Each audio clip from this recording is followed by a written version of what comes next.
What is going on, everybody? It's the Franz, and we're here for a Smackdown review for September the 30th, 2022. We are already through September this year. Can you believe it? Of course, WWE and AEW both had problems with Hurricane Ian this weekend. Obviously, you can tell by half of the show being talent from Monday Night Raw in major matches, but we had a good show overall. Also, the fact that WWE did pass on the news that Antonio Inoki had passed away during this broadcast, apparently. Well, it was announced during this broadcast that he had passed away. So, rest in peace to Antonio Inoki, the man who founded the much beloved, at one point, most beloved by some, New Japan Pro Wrestling. So, hearts go out to, and thoughts and prayers go out to his family, friends, and everybody who worked for him. That sucks, but there's nothing else we can say about it or do, really.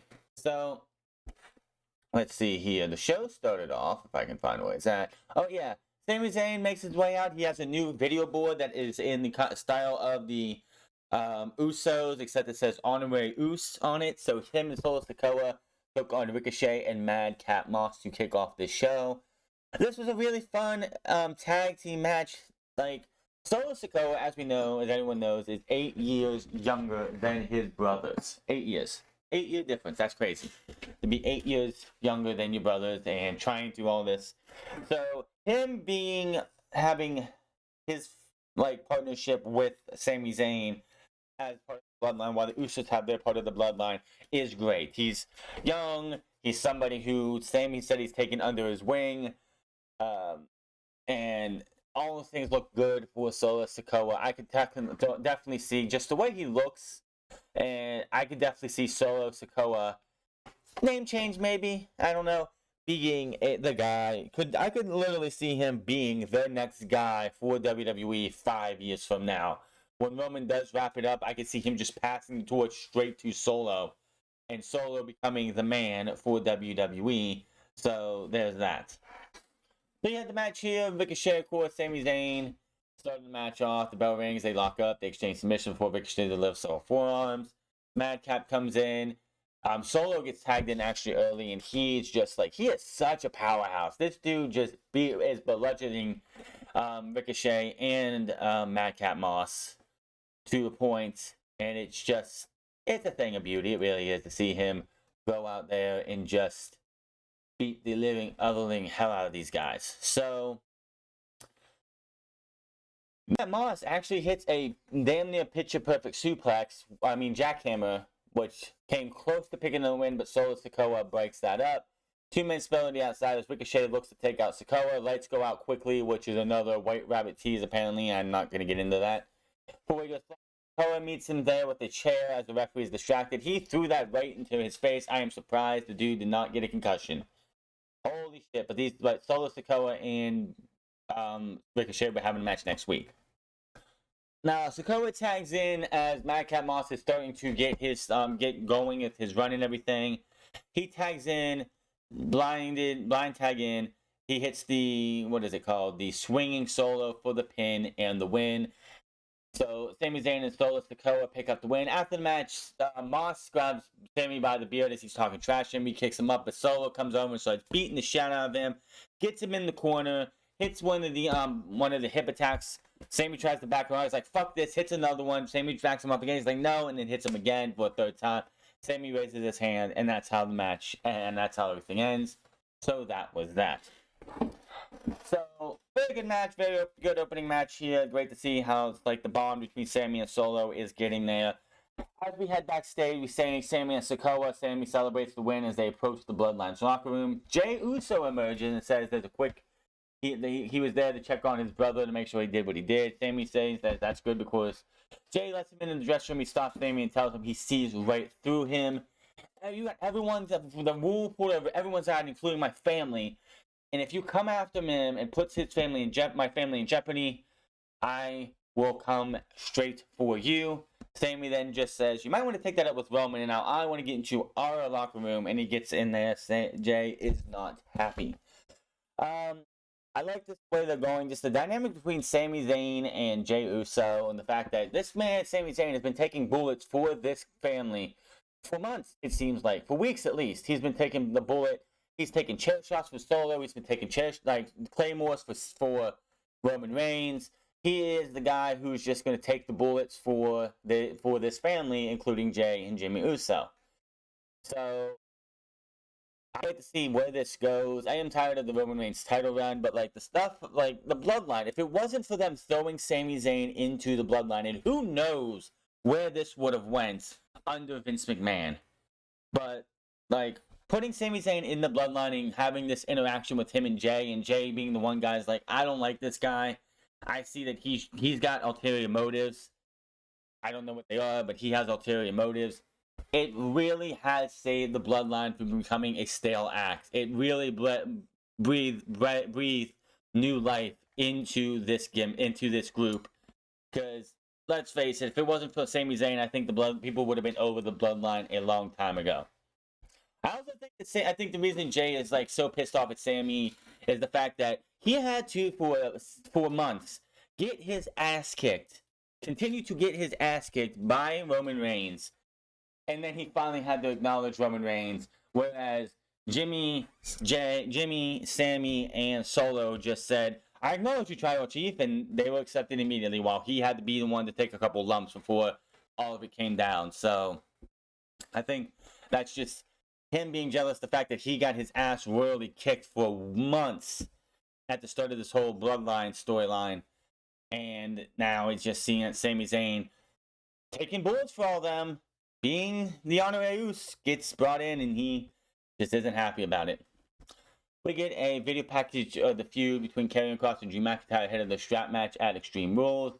Really good one there. Definitely no black and white this time. I know a lot of people are like tired of the black and white filter.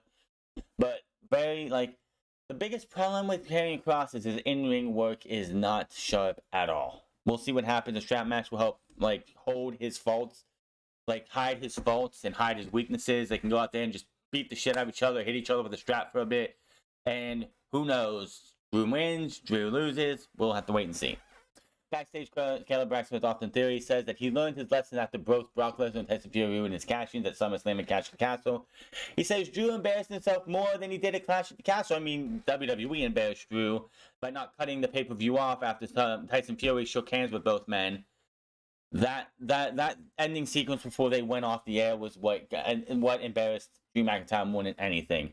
He continues to talk trash and talks trash. The fans are going crazy because Drew McIntyre is standing behind him. Drew finally puts his hand on Theory's shoulder, which shuts up Theory, and he looks at him and he's like, "You, me, in the ring now." So there is that. Right, Drew McIntyre versus Austin Theory. Austin Theory comes out with shoes, please. The Alpha Academy, who this match lasts maybe a minute. Otis drags him out of the ring, tosses him in the steps, leading to a disqualification. They beat up on Drew McIntyre until Johnny Gargano comes out. He tries to help out as much as he can. Kevin Owens then comes out. They run off off the heels, and that was that. Of course, this is going to lead to your main event of the Alpha Academy and Austin Theory versus Drew and Panda Express. I'm just going to call him that. Because it's easier to name it. But Panda Express. We then head backstage to see Marseille and Mansoor say they're proud. They bring home the title. Max Dupree asks if they got a title match with the Usos. He's like, no, but we're gonna get the record for the longest pose, the longest pose in Canadian history, which Max Dupree just walks off disgusted. We head to Shotzi. She says that Bayley and her cronies showed her what they are all about. So that doesn't sit. No, she doesn't. She says. She doesn't sit on the sideline and say she will see how much control Bayley has when she rolls out there and stomps all over her, which is a hint at something later. Bathroom break, back at ringside, Los Lotharios head down, followed by Shit Row. I don't even care. This match lasted maybe 2.5 minutes. Shit Row wins, that's that. Now, we see a sign in the crowd that says, revel in what you are. Don't really care. We get a video, had some video events between Liv Morgan and Lacey Evans last week, where Liv Morgan put her through a table. She says Liv might think to the extreme this is Ronda, but she can still kick her ass. Says that she's the most dangerous unarmed woman on the planet, then asks what will happen when she's wielded a baseball bat. Back from break, get a video promoting Connor's cure. Natalia heads to the ring, followed by Ronda Rousey. Ronda Rousey versus Natalia. This match lasted through 2 minutes. Why do the women... And it's just one of those things. It's like, why do most women matches that aren't with the women's champion like 2 minutes or 3 minutes? I mean, you couldn't give Ronda versus Natalia 5 minutes at least? No. Rousey locks in an ankle lock, forces her to tap out. That is that. After the match, Lord Morgan comes out with the baseball bat. A bedazzled, or a decaled up baseball bat, but a baseball bat nonetheless. They face off. Morgan goes to hit her with the bat. She gets kicked. Ronda Rousey literally stands there and allows Liv Morgan to get up and hit her in the stomach with the baseball bat. She ducks and runs away. Morgan follows her and looks to hit her with the bat again, but instead hits the ring post because she swung so high up. Rousey hits the Piper Pit, and somehow, someway, when she hit the Piper's Pit, this bat bounces from the floor into the fucking ring, into the ring. They tug of war over the bat. Rousey gets the upper hand and throws Morgan into the timekeeper's area. Security and heads down to escort Rousey away. Morgan in charge gets up, pissed off, charges and pulls the officials apart. They start brawling. And they just keep brawling and brawling and brawling. Decent segment, good thing. It builds up for their match. Does anyone actually think Liv Morgan has a shot on next Saturday? No. Backstage, Kevin Owens, Drew McIntyre, Johnny Gargano. McIntyre says he's happy to be reunited with Gargano and tells Owens that while they haven't always been on the same page, Sami needs to get his ass kicked. Owens then walks off and runs into Sami Zayn, looks at him, points at the shirt and says, "You need a new shirt, buddy," and walks off. Just a little tease to where Sami Zayn will eventually be going. Imperium comes to the ring. Ludwig Kaiser. I will say, I love the way Samantha Irvine announces Imperium's individual names. It's like, Ludwig Kaiser and Giovanni Vinci. She just says it so well every single time. It's like, just, mwah, chef's kiss. They says there are a few things that are more insulting than the presence of the Brawling Brutes, Giovanni Vinci, which, again, I don't like. Looking at Giovanni Vinci, and this guy he can talk. I just look at this guy, and I'm like, why did Vince McMahon not want to bring all of Imperium up to the main roster? I thought I heard someone say that Giovanni couldn't talk on the mic, but the guy cuts a heck of a promo here. Says that none of them exhibit what a champion looks like, and says that Walter is what a champion looks like. It's like, the dude can fucking talk. It's not like he can't speak English. I don't understand why Kaiser, Walter were brought up and Giovanni was left down in NXT. It's like, I'm sitting here thinking it doesn't make any sense. It was just another mistake that Vince McMahon made that Triple H had to fix. And thankfully he did, because these guys as a unit is great. Walter says he will beat Sheamus next week. He says that he will break his spirit before the trio obliterate the Brawling Brutes the next night. Out comes Sheamus. He says Walter loves taking a big fight before saying that Ridge Holland and Pete Dunne are stuck in Florida due to the hurricane. He says that he's happy to kick Imperium's head off right in the shoulders. Vinci and Kaiser charge him, but Sheamus produces a shillelagh out of nowhere. Beats them down with that, enters the ring, takes the shillelagh, drops it off, and these two go for a bit of a brawl. And he knees Walter in the jaw, then he sets for the bro kick, but Kaiser and Vinci block it, and Walter hits a big, huge kick to the face. Bunch of chops, then hits him with the powerbomb. They go to leave. Sheamus grabs the mic and is like, "Is that all you got? Is that all you got, fella?" And here he heads back to the ring. Kaiser and Vinci beat down Sheamus, grab him, and ends up taking. Walter takes the shillelagh to the neck, head area, and lays him out. And that is what we got coming to you next week. I cannot wait for this match. I do not think, and I'm just going to say this right now, I do not think that the Hartford, Connecticut deserves to have this match. I think they're in Hartford. Wherever they're at next week, they don't deserve it. Just saying.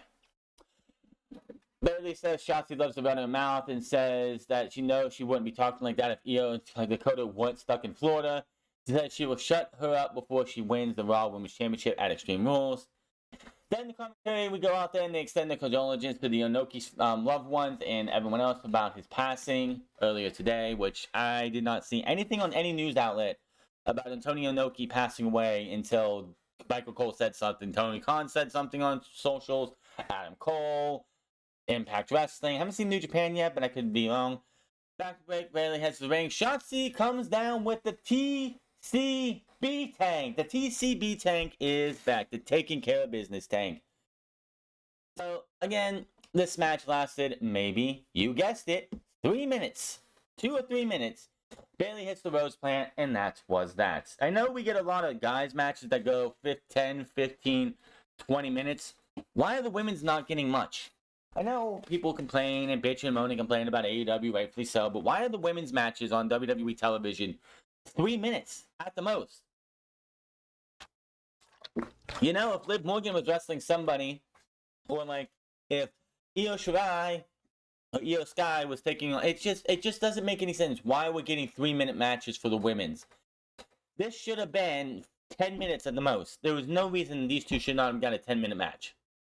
After the match, Bayley got the ladder. She puts Shotzi in between it. She's about to jump off the top rope to squish her between when Bianca Belair comes out.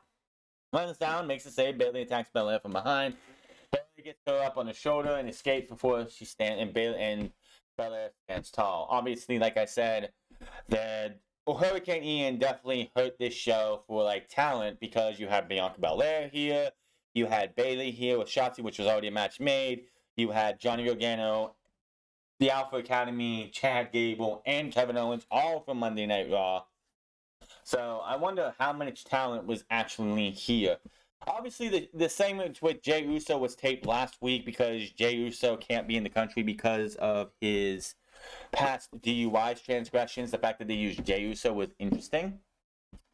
But, I mean, you could film, they could tape stuff. That's the thing about the Usos. If you want to have them on Smackdown in Winnipeg, you do a backstage segment, you tape it the week before, you splice it in here. Nobody's going to know the difference. That's exactly what this was.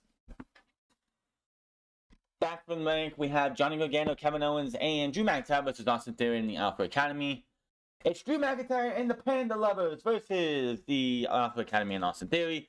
Very, very fun match here. I mean, it's these 6 guys. These 6 guys were all great. All 6 of them. Austin Theory is definitely some guy who's going to be like, if you take the edges and rough around the edges and smooth them out, he will be a big name. He'll be like a Randy Orton, John Cena type guy who's going to be here for the next 10, 15, 20 years and putting this company on his back when the Seth Rollins and the Kevin Owens and the Drew McIntyres and the Roman Reigns are all out of here. 10 years from now, you're not going to have Kevin Owens. You're not going to have Johnny Gargano. You're not going to have Drew McIntyre. You're not going to have Roman Reigns. But you're going to have guys like Braun Breaker, Carmelo Hayes, and Austin Theory in WWE. So he's one of those guys who's going to be here for a very long time. I don't know if Kevin Dunn was here tonight because the camera work towards the end of this match was fucking piss poor. So you have Drew McIntyre and Austin Theory, the real guys, and Otis. You have and Kevin Owens looking to put Otis away on the announce table. Put him on there and destroy him. Chad Gable stops that, gets them taken down. Otis eventually gets taken down by Johnny Gargano. While that's going on, while he does that, and they're still focused on him, Kevin Owens hits a stunner on Chad Gable. We missed that completely at home. If you weren't in the arena, you missed that completely. Right after the stunner happens, we switch over to him. Drew McIntyre hits a Claymore in the ring. We didn't see that fucking either. 1, 2, 3, the match is over. Like, what the fuck is this shit? So they had to show replays of the stunner and the Claymore out of nowhere to show exactly what happened at the end of this match. I don't know who's running the fucking camera work at the end of this show, but it definitely did not feel like Kevin Dunn. That did not feel like a Kevin Dunn thing because Kevin Dunn usually gets his camera shots.